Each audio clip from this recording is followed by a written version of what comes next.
How are the iron pills helping? Oh, we don't have any supplements yet. The doctor still hasn't gotten back to us, but we gave him steak yesterday, and he slept through the night. I was like, did you give him a ribeye? Some fucking sirloin? New York strip. There you go. So I think it did help. So I tried to give him some more today, and he wasn't interested. So we'll see. Dog have iron. I might have to cook some of that. All right. Are we ready to get rolling?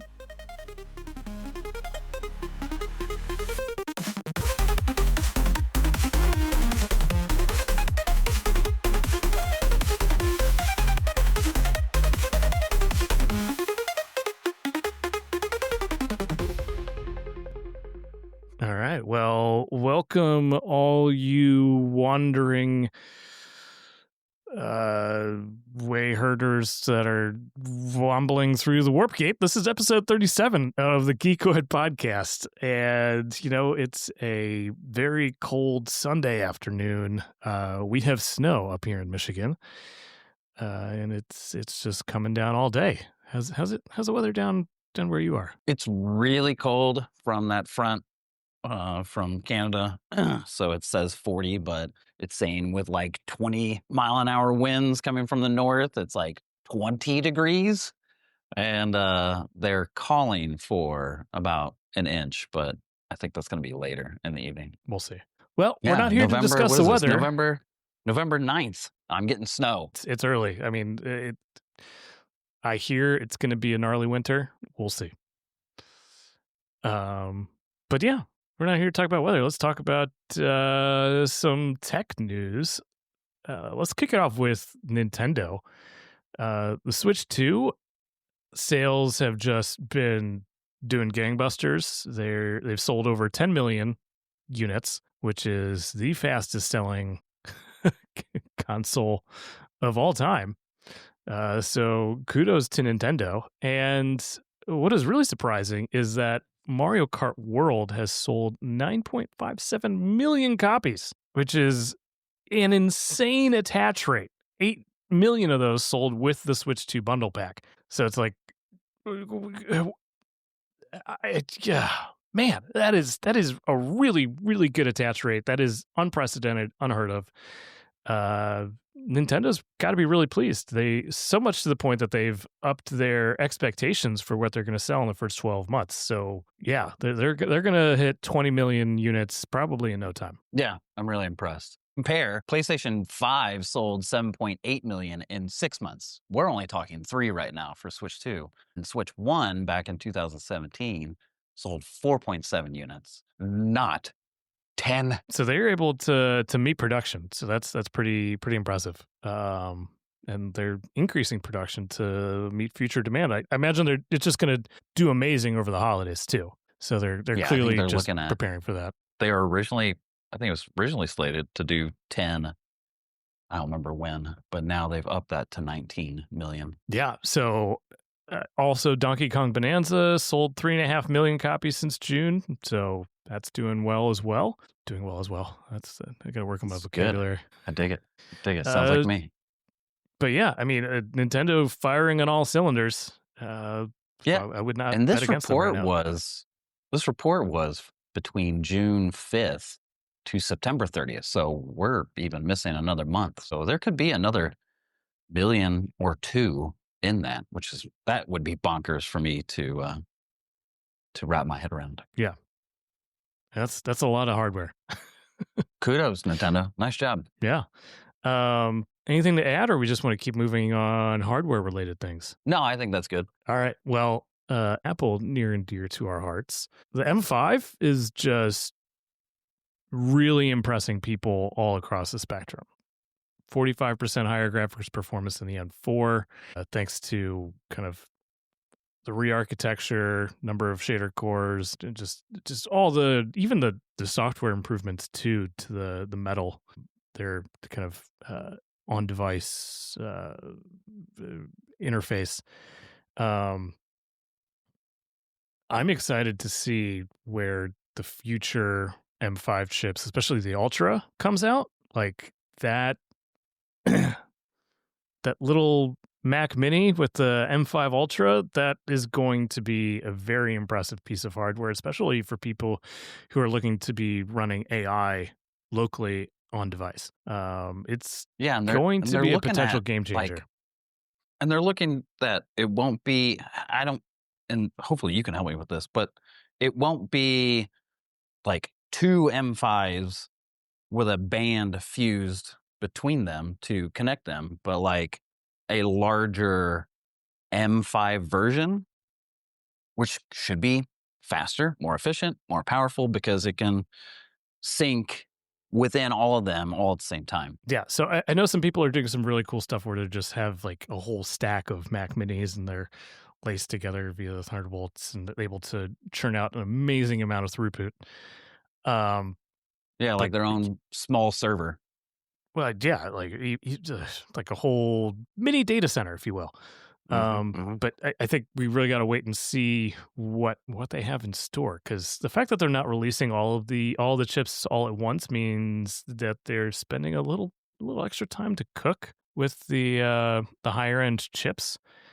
I'm wondering if And it's that new way that they want to fuse the chips together, that it's maybe, taking a little bit more advancement to do that. and I think this version of the M5 is, if I'm not mistaken, is on the old 3 nanometer process from This is their third TSMC. gen. Yeah. Yeah. Yep. And I'm wondering if they want these new higher end M5s to be on a different chip process, like maybe even 2 nanometer. Like that would be insane. I mean, the But M6 I think is that would be a little aggressive because they're probably yeah, trying to save that for the A20, for the new yeah, right. next gen The iPhone. A20 and the M6. Yep. Yeah. So As far as TBD, but like, I mean, even reports are already. This hasn't been out for very long, but people are even non-AI users because of that neural engine that's within each of these cores. It's really upped that graphics capability. So your photo, your video, your 3D applications that I use photo, I use video. You haven't used, I don't know, you haven't used any 3D applications on Mac yet, but it's ZBrush on my iPad. But I it'd mean, be really I neat to haven't see, had a MacBook in a while. and not the M5. So it'd be really No, definitely not. interesting to see what improvements, because people are saying it's dramatic in their production, like shaving 5 minutes. Like it's ridiculous how fast I it mean, is. so here's the thing. I had I think it was a M3. It might have been an M4 uh, MacBook Air at my last job. It must have been an M3.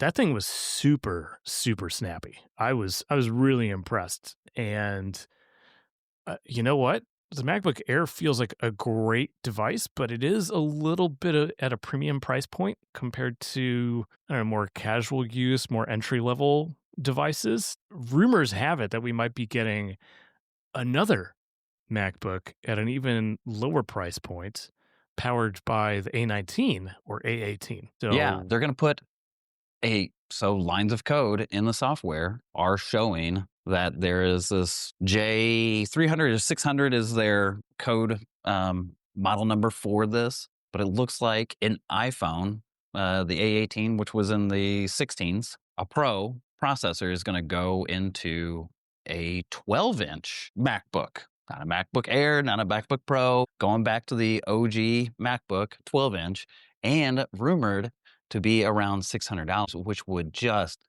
stomp all over entry-level Windows, and or not tablets, laptops. Holy God, dude. This might be crazy revolutionary. yeah, I think there's a huge underserved part of the market that Apple is not reaching, and I think that's what they're trying to do with this device. And here, let's be realistic. I mean, the A19 and the iPhone, holy crap, or even the A18, it does everything you need it to do. Mobile games these days are pretty incredible. You can stream all the content you want. You can browse to your heart's content.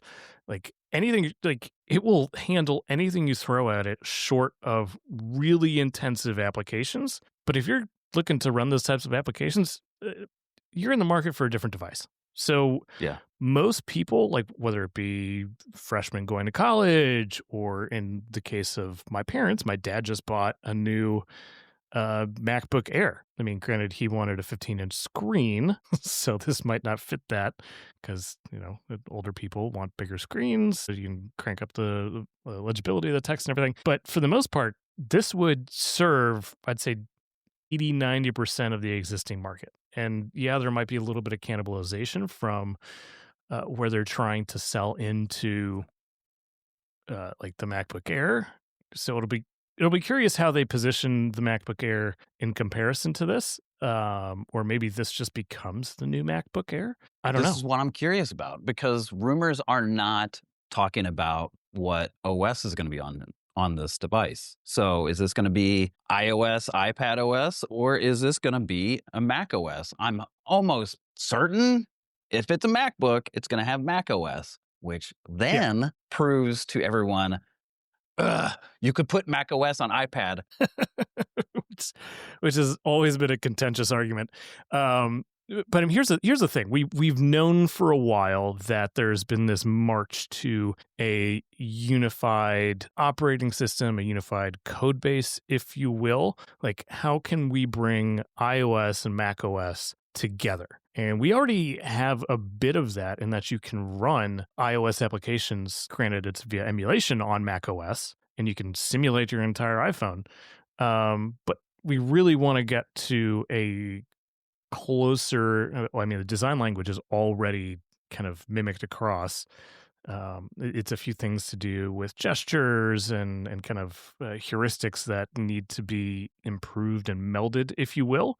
But they're definitely marching towards that same kind of destination on the macOS and iOS side. I think this is an interesting opportunity for them to show that they've maybe achieved that. And that would be revolutionary to be like, you know what? We have the Mac store. I don't know what it's called, but where you go to get Mac applications, and we have the App Store, and they're both available on this device. Wouldn't that be cool? Freaking mind blowing.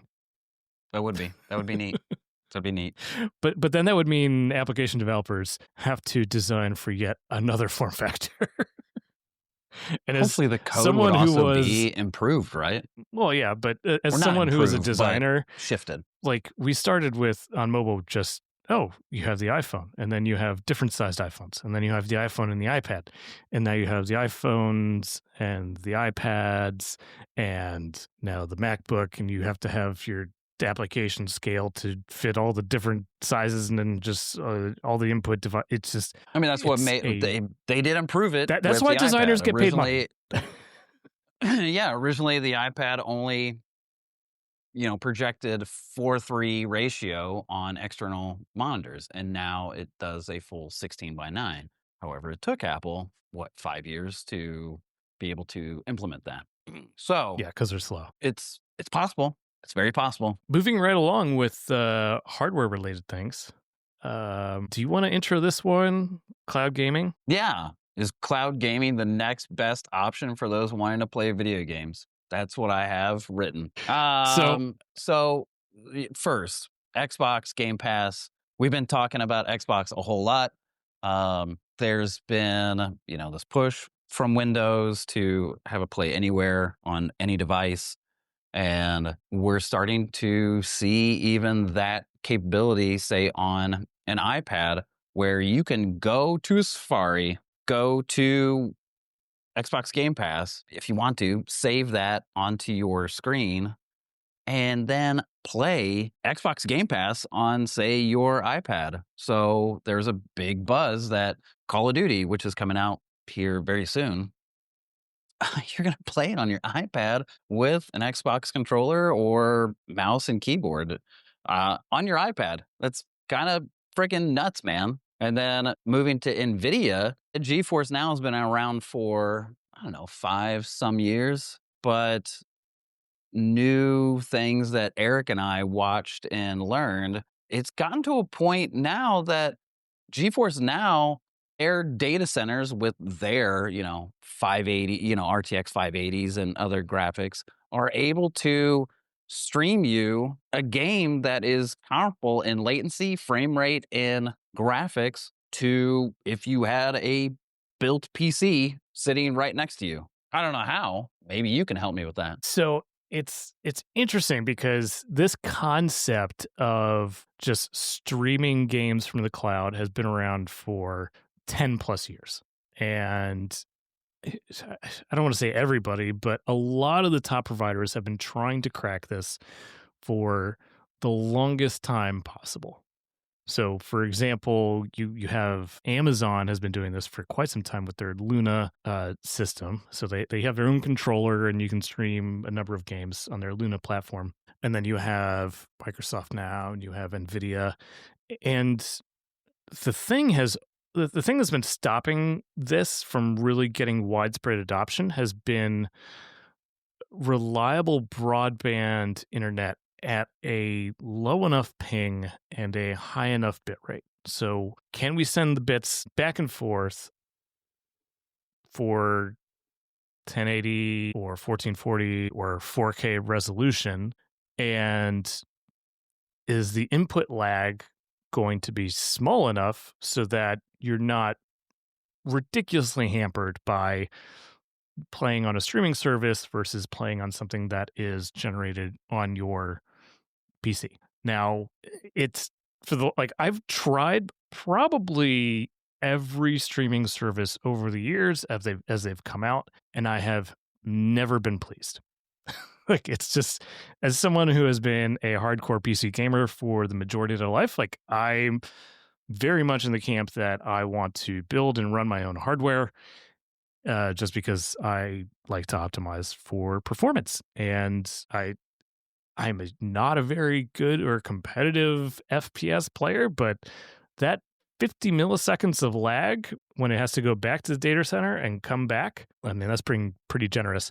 That actually makes a difference. And a lot of really competitive players will cite that. And so that's why you see a lot of peripheral manufacturers coming out with sub 1 millisecond latency on their mice and keyboards, because they're trying to give you every cutting edge advantage that they can. So, going back to the streaming platforms, we now have these new platforms where it's I'm looking at Nvidia right now.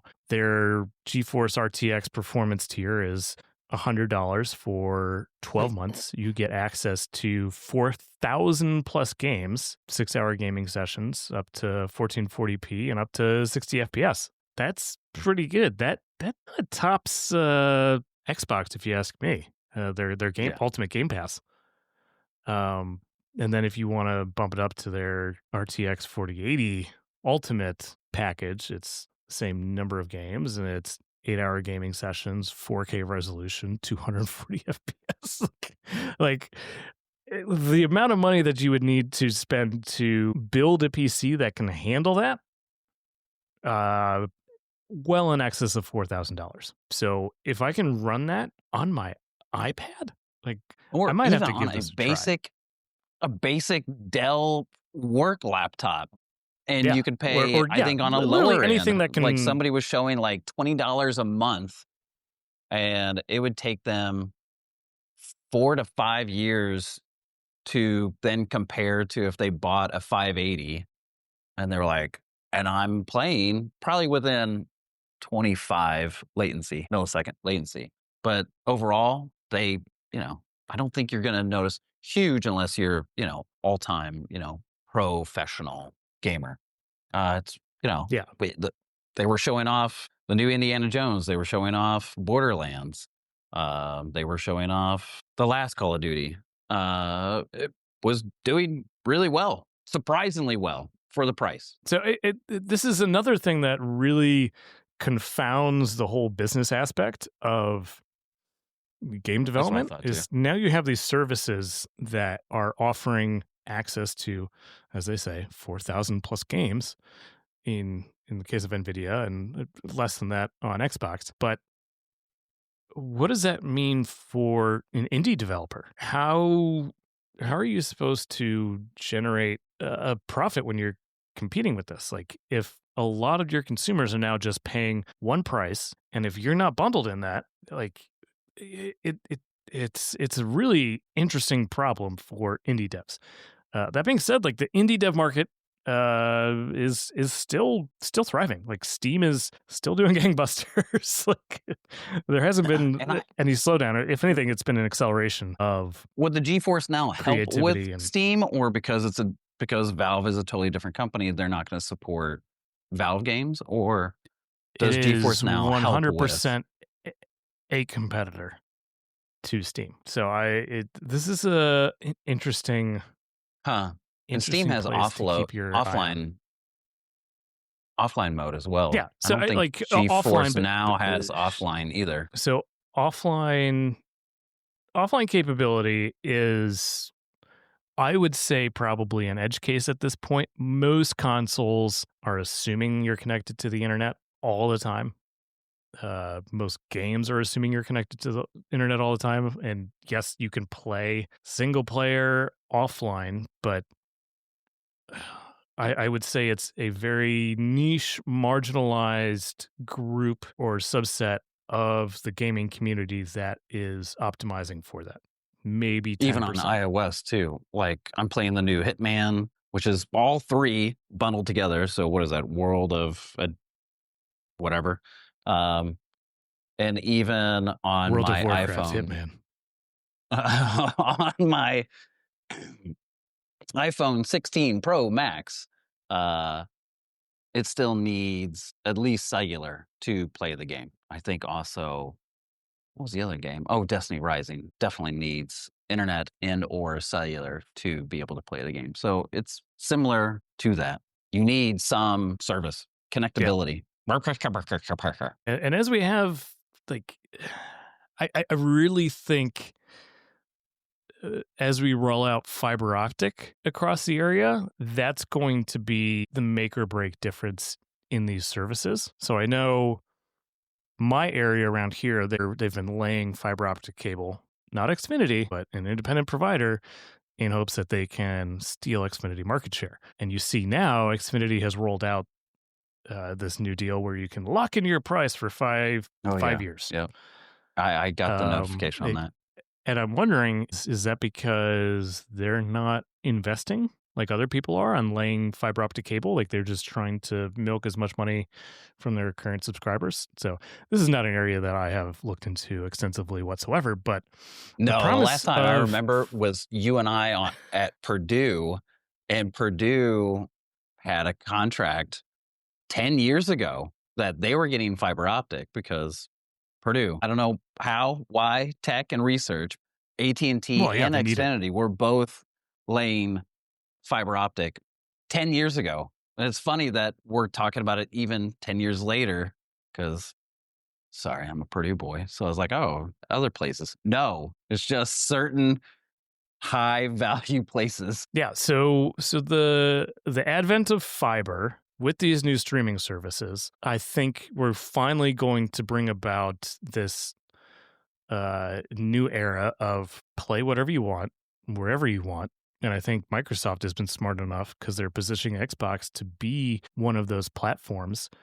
And I don't know how PlayStation is going to counter that, but it's going to be an interesting 24, 36 months as the new console war starts, if you're even going to call it that.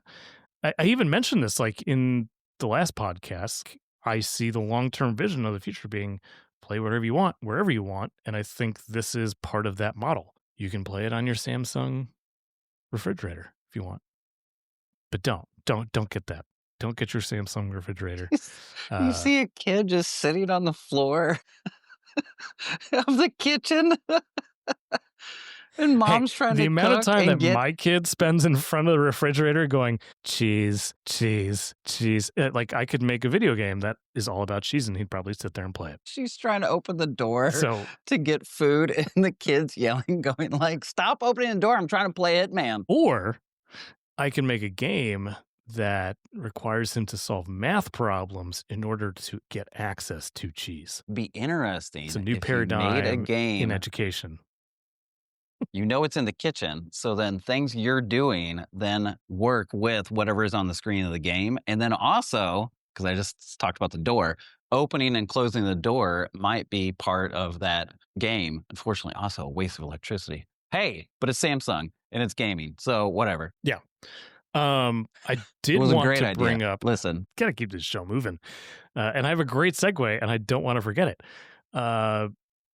So talking about business models, and in particular Google and Disney, they've had a bit of a spat as of the last week. yeah, you know So, more about this than I in do. case you so were go not for in it. the know, Me. Disney and Google, specifically YouTube TV, had a licensing deal where they would show ESPN, ABC, a bunch of other Disney-related properties, and they couldn't reach a renewal agreement. And so basically, they pulled the plug on all Disney-related content. From YouTube did or TV Disney did? subscribers. Well, they didn't reach a deal, so YouTube TV no longer has access to the content, and so the channels are no longer available. That meant this past Monday, we could not watch Monday Night Football on Sad panda. YouTube TV because that is powered by ESPN/ABC. And being a Cowboys fan, we had to sign up for Fubo TV so we could watch the game. Fubo? What a horrible name. Yeah. What is that? So we signed up for a free 7-day trial of Fubo. What's the other one? There's just another so we one, could watch that Sling game. or something like that. Side note. Well, like Sling you is can a little bit watch, different. like, hey man, sports ball. So here's the thing. This is all you, dude. Yeah. Well, I'm highlighting sports ball because that is probably the largest implications at the moment on a week-to-week basis right now, because you have NFL, you have NBA, baseball is over. I mean, this is week to week. Millions of people now are not having access to this content. So Disney and ABC, ESPN, blah, blah, blah, blah, like they're losing ad revenue as a result. And so YouTube TV has issued a $20 refund for all their subscribers saying, we're sorry.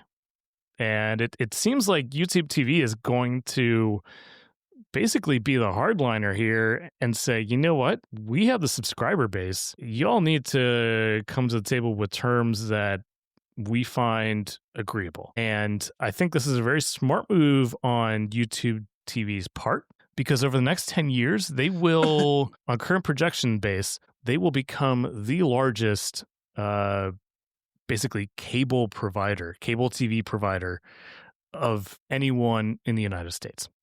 So they're going to shut have the front door. Really? Yeah, absolutely.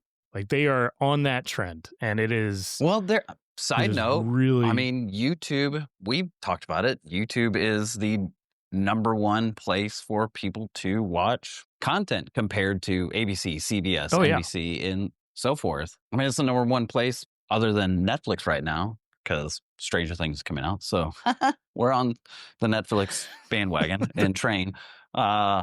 We don't watch anything else but basically YouTube on our TV, from hiking to themes to even TV shows. It's kind of nuts, man. Yeah. I mean, so we have YouTube TV. I mean, does Disney, if Disney does Disney Plus, like, couldn't they also, like a TV cable gross, like then bundle ESPN and ABC and FX? Like, could they then just go, why share that's with what you? They're we trying to push people to do.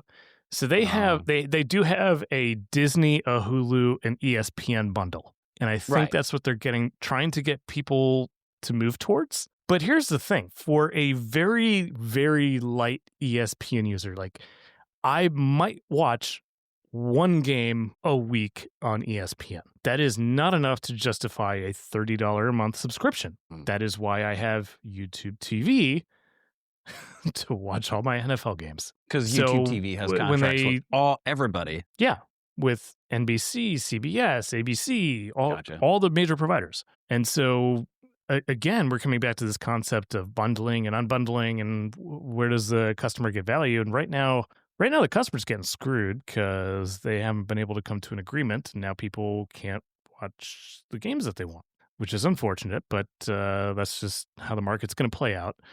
And I'm really curious to see who capitulates first. Is it going to be Disney or is it going to be YouTube TV?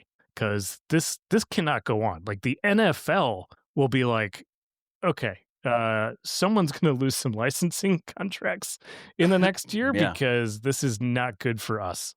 Same thing with the NBA. So both sides are under a decent amount of pressure. But I do think YouTube has the upper hand because their subscriber base is growing at such a rate.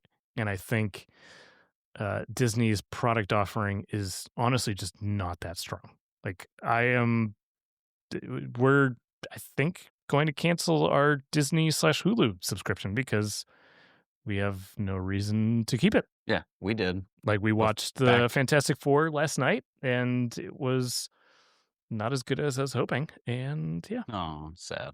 Yeah, we canceled ours, what, 2 months ago now? Month ago? Yeah, I mean, there's a few things that if I had time, I would probably maybe watch, but there's other shows on other platforms that honestly cost a whole hell of a lot less and are of higher quality. So it is getting really fierce, the competition between the streaming platforms and then competing against kind of effectively old school cable. Like, holy moly. Glad I'm not in that business. I think, what are we paying for? I think we're only paying for like YouTube Premium and Netflix, maybe one other thing, but that's it. We dropped everything else. We're like, you don't have enough of other stuff, so bye. I'm trying to think what we pay for now, and we pay for Disney. We'll drop that.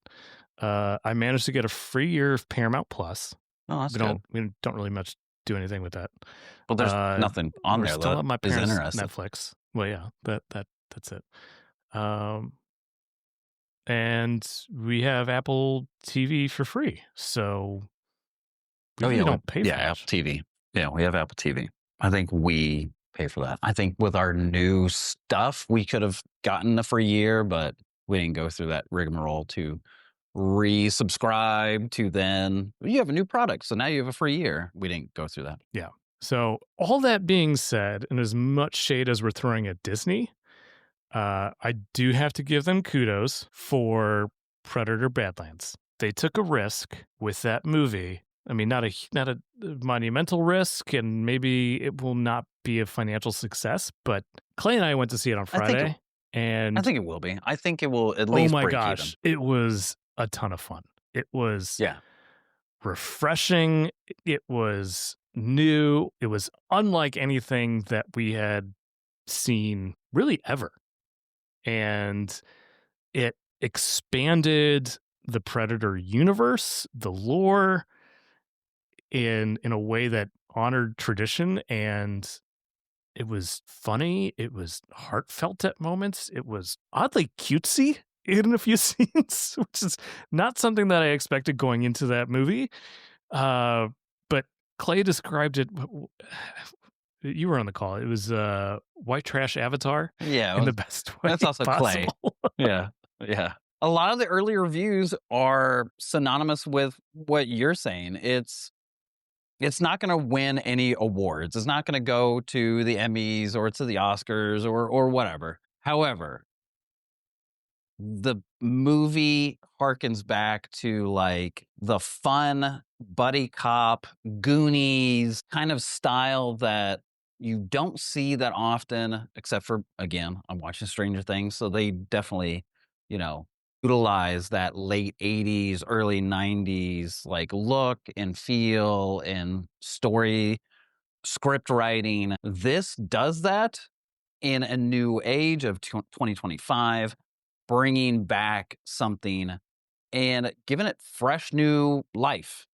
That also, I love this, it's PG-13. However, from scene 1 to scene last, it is gory, air quotes, because everything is CG or aliens or whatever. No humans were harmed in the production of this of this movie. I mean, technically there are no humans in the movie, so you can get away with a decent amount of stuff. PG-13. I was very reticent seeing the PG-13, and I was like, oh no, don't let that phase you. Just to call out where the reviews are sitting right now. It has 85% and 95% audience score on Rotten Tomatoes. So Yeah, it's a if that tells you anything, movie. Dan Trachtenberg, who directed the previous Predator movie, Prey, which was great. man, And that was more to the classic horror, sci-fi horror. And that was great. Yeah. He revolutionized in this one. This is a departure from what you would expect from a Predator movie because it centers around a predator as the main character. Like, you follow them, and it's the first time that we've ever seen that. And it is... And no spoiler. It is a super refreshing take. He's younger. He has his own ideas. He's, of like how to show his family that he's got it. Okay, I'm just going to cut you off because I don't want you to mischaracterize the way the movie goes down. So it is well worth it. I think, Jarrad, you said you were going to go see it, next weekend? The weekend after? How would you describe the character without spoilery to the audience? Like his personality, behaviors, like the way, his thoughts. So without giving away anything, he is the younger brother, a bit of a runt of the litter, if you will. And knowing what you know about the whole predator ethos is that the strong survive and the weak die or must be culled. And so it is a very young, smaller predator that is trying to effectively show their worth. And the whole concept of white trash avatar from Clay really comes down to the whole movie takes place on a alien planet, as does Avatar, and some elements and factions decide to kind of find their way and coalesce and join forces with the native life, and but not in an Avatar way, but in a kind of gung-ho, just shoot your guns in the air kind of way. That just makes the movie a ton of fun, but it's also serious and heartfelt. It's a really, really perfect blend. And when I told Rachel that we were going to see it, she's like, okay, good, you have fun. And I came back and I was like, you would probably love this movie because it has everything. Probably don't take your kids to see it, but yeah, Katie is in the same boat, and I don't know why Rachel and Katie are both in the same boat. They're like, oh, cool, Predator. I guess I get it. Like, you've had this picture of what Predator is, and I think it's not that. You think Indiana Jones, you think Goonies, just with Predator. And if you don't get it, well, then come with me and I'll show you. Yeah, it was. I mean, just like I had high hopes for the movie, but I don't think the trailer. I know the trailer gave me weird expectations, and I was like, I don't know how you do a buddy cop style movie with Predator. Like I couldn't wrap my head around it. But Elle Fanning did a phenomenal job. Yeah, everybody's two separate roles, clamoring over her. Yeah. You say this movie might not be upcome award season, but I honestly think there are elements where it could find its way to the Golden Globes and to the Academy Award. I mean, just saying. Score I heard was really good. CG I heard was really good. Could script be good enough? They like dramas is the only thing. People like that real serious, like Frankenstein or whatever. So that's why I go, I don't know. They don't do buddy cops, Surprisingly, they did Avengers. Here's the thing. I could totally see this as I can't remember what movie a few years ago where they effectively got snubbed from Best Picture and they moved it to the Best Comedy category. I could totally see this happening with this movie. It's interesting. See, folks, you got to go see it. I can't wait. Like that you even are saying like, you know what? This might be Best Comedy. A Predator movie. Blow your brain. Yeah. But the action is there. I'm really excited. You will, it's a roller coaster through and through, beginning to end. And I want to say this is a sleeper hit, but everyone, including you and I, are saying, do not sleep on this. This is not a sleeper. This is so legit. I wouldn't be surprised if it had a better second weekend than opening weekend. I think that's, yeah. Yep. I agree with that. Like right now, it's average in what it's getting. But with you and me and other reviewers talking about Badlands, yeah, I think second and third week it's going to skyrocket. I think it's dramatically going to go up. Yeah, and the people were Rotten Tomato hesitant. They're like, just come on now. And what'd you say? And the Rotten Tomato score, like between the Rotten Tomato score and honestly, the trailer, you have a TV spot. You have 30 seconds to convey the whole essence of a movie, and that is impossible to do with this kind of movie. Even the extended 2.5 minute trailer, you punch stuff up, but it confuses the audience. And really, this is one of those movies where you have to experience the entire thing to really get it. And so I'm just going to encourage audiences, go see this freaking movie if you want to see more of them. And I absolutely do.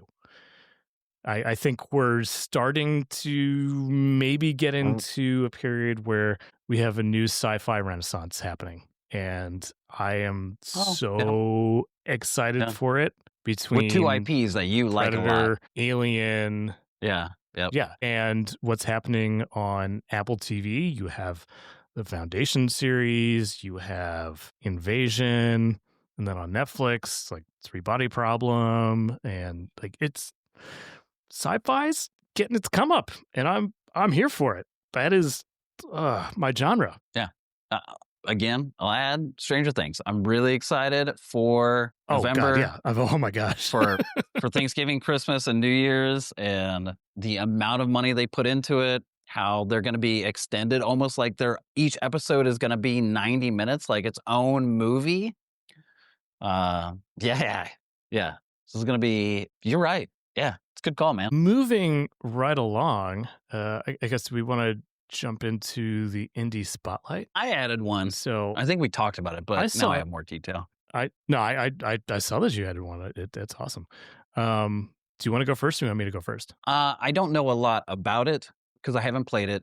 I think it's mainly PC and Steam Deck and, all that stuff. But a lot of people are talking about Ball Pit, and I'm just going to read off the quote. It's a fast-paced fantasy roguelike, which, let me stop there and say, roguelikes right now are hot and heavy. They've been hot and heavy for many years. Spelunky kind of being my OG godfather, but they are super hot and heavy and very popular with audiences right now. So this is a roguelike where players use ricocheting balls to defeat enemies in like a lane battler. Yeah, there you go. If you're watching the video. Good luck with that. It combines action-based brick-breaking gameplay. So like your Pong or other things like that. But you are a character going down a dungeon hallway with just this amount of like bricks, but instead of bricks, they're bad guys and, fortresses and whatever. And you have to bounce your ammunition to these things to destroy. What's neat is it combines like all of that with like this resource gathering that then you can, in the game, fuse, build new systems, build new armor, build new weapons to just wreak havoc. And it's just, I think in this like TikTok, Reels, Shorts age, it is such a like bombastic, fast gameplay that people are just falling in love with it.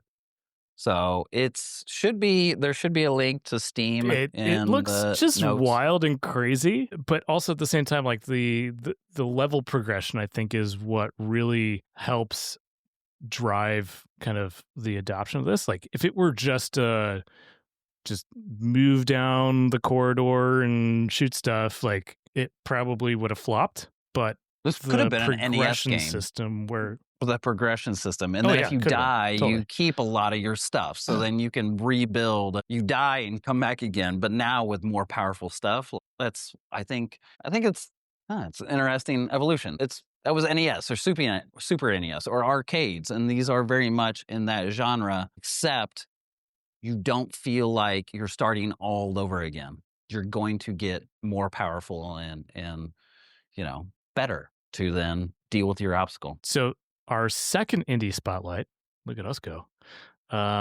This is a game that is also a very refreshing take on some genres. It's called Slots and Daggers, and basically, like, all you're doing is playing a slot machine, but you make some choices, and you're fighting enemies, you're upgrading your character, and it's the combination of like an RPG plus like the addictiveness of a slot machine and the crisp UI. Oh my god, so good. Like, I've watched the development of this game over the last several months, and it's like, to see the initial screenshots and the initial gameplay to where we are at now, like, holy moly, like, a lot of thoughtfulness and craft went into creating the final production of this game, and it's even doing a great job. Describe. So you have, your 3 or 4 So I slots, would also whatever, on the bottom check in the this screen. But also talk about, like, even around, like, you're seeing dice bounce off in the corner, and there's like, there's like a little whiskey glass, and then there's change that's coming out, just like it would be a casino slot machine. Like, describe that to the audience, because I think that's also it adds to that feel. It's a lot of the ambient effects. So you have the core gameplay and the core game mechanisms, which are you select some items and you roll some, like, that there's a random number generator that computes how you fare against this enemy that's on screen. But it's everything that happens around that is just makes it so addictive and so kind of alluring. Is like, you have all this, like, you defeat an enemy and you get so many coins, and like it all, like, the way the coins just move into the receptacle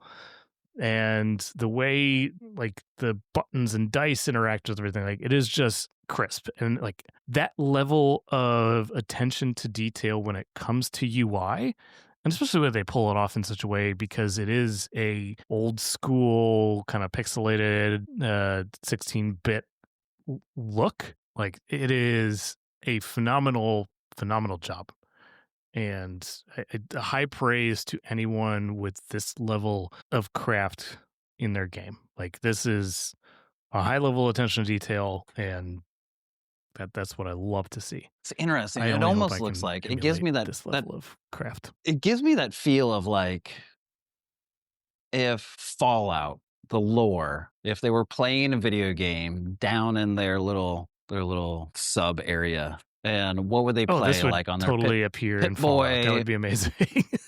Yeah. This looks like something that could have been like a game they would have played. To all the producers on Fallout, the TV show, can we get this in there? Yeah, absolutely. Windows, do your thing. Microsoft, do your thing. Well, Microsoft owns Bethesda, so go buy another thing. That is fair. Yeah. Okay. All right. You're breaking up again, so I think when we get into the long length of the episode, it just the audio sync issue becomes a problem. Well, what other topics do we want to cover before we break? I think that's it, man. I think we covered everything. Nvidia, Xbox, gaming is somehow becoming a thing on Mac to some degree and on unified architecture, which is crazy. The M5 is really surprising and impressing a lot of people. And Nintendo just is doing gangbusters with Switch 2 and with their very new titles. And sorry, Disney and YouTube, that you have a dispute, and I totally get it, because each of you want money.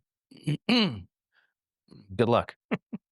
Make money. So with that, I think we'll wrap the episode.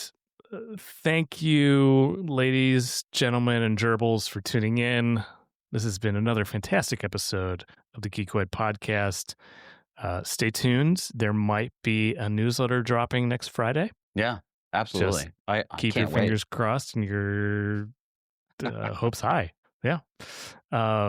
For myself, I'm excited Erik, for it. and my bestie, Jarrad. yes.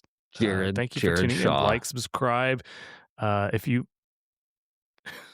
wouldn't mind giving us 5-star reviews on all the streaming platforms, that would be great.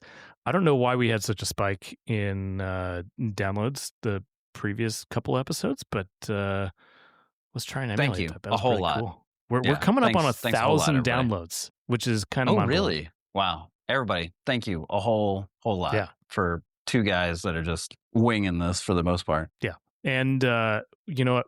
We should absolutely do a live stream in-person episode the day after Thanksgiving when you're here. Oh, yeah. That's with interesting. a live audience. Okay, let's that do would be it. a lot of fun. Let's do that. I can sit. All right. So in stay your tuned little... for November, whatever the fuck that is. The Friday after Thanksgiving. Or maybe Saturday. Who knows? More details coming soon. All right. Love you, brother. Love you, audience. Peace out. Keep it geeky. End of transmission.